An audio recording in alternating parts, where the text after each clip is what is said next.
একটা দুইটা কথা না বললে হয় না। এবং আজকের যিনি প্রধানমন্ত্রী, উনি সেই স্বাধীনতার মুক্ত চিন্তা, মুক্ত ধারায় আমরা একটা গণতান্ত্রিক সরকার পেয়েছি। এখন দেশ গড়ার সময়, নেশন বিল্ডিং এর সময়। এবং আপনারা দেখতে পাচ্ছেন 1 মাস রোজার সময়, এই কথাগুলো বলা দরকার। পুরো 1 মাস রোজার সময় দিন রাত সবাই কষ্ট করেছে সরকার থেকে। দ্রব্যমূল্য স্থিতিশীল ছিল।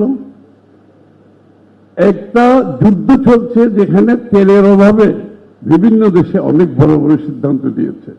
বাংলাদেশে মানুষ বাড়িতে পৌঁছাতে পরিবহনের মাধ্যমে কোনো অসুবিধা হয় নাই, কোনো অসুবিধা হয় নাই। প্রত্যেকটা ঈদের আগে গার্মেন্টস শ্রমিকদের দাবি দাওয়া নিয়ে রাস্তা উত্তপ্ত হয়, ভাঙচুর হয় ফ্যাক্টরি। এবার কিছু হয় নাই। সবাই শান্তভাবে তাদের পাওনা নিয়ে সঠিকভাবে পরিবহনের মাধ্যমে বাড়িঘরে যেতে পেরেছে। একটা অল্প সময়ের মধ্যে একটা সরকারের, এই যে বলে শুরু সকাল থেকে বোঝা যায় আপনার আগের দিনটা কেমন যাবে। আরেকটা কথা বলে আমি শেষ করছি, এটা না বললে নয়। আমরা একটা যুদ্ধ মধ্যপ্রাচ্যে আমাদের সামনে এখন চলছে। একটা জ্বালানি সংকটের মধ্যে আমরা সারা বিশ্ব আছি, বাংলাদেশ তার মধ্যে অন্যতম। কারণ আমাদের সোর্সটা হচ্ছে মধ্যপ্রাচ্য থেকে সব আসে, সেটা বন্ধ হয়ে গেছে। এর মধ্যে সরকারের পক্ষ থেকে বিভিন্ন বিশ্বের বিভিন্ন দেশ থেকে এটার সমাধান দেওয়ার জন্য কাজ চলছে এবং এই পর্যন্ত সফলভাবে আমরা এগিয়ে যাচ্ছি ইনশাআল্লাহ। এটা কোনো চিন্তার কোনো কারণ নেই। কিন্তু মানুষের মধ্যে একটা প্যানিক কাজ করছে, এটা করতে দেওয়া যাবে না।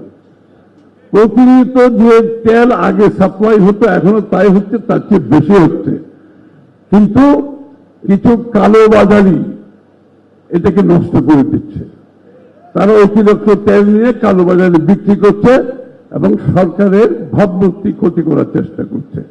আমি এই কথাটা এই জন্য বলছি, আপনারা সচেষ্ট থাকতে হবে যার যার জায়গা থেকে। যারা নির্বাচিত প্রতিনিধি তাদেরকে সজাগ থাকতে হবে।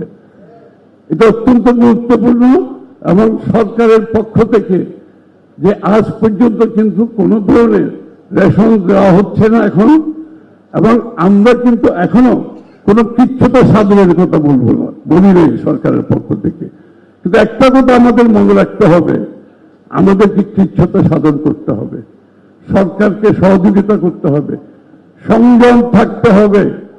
আমরা সবাই মিলে যে সমাধান দিতে হবে, সরকার একা দিতে পারবে না। এই কথাগুলো জনগণের কাছে পৌঁছে দিতে হবে। সবাইকে ধন্যবাদ।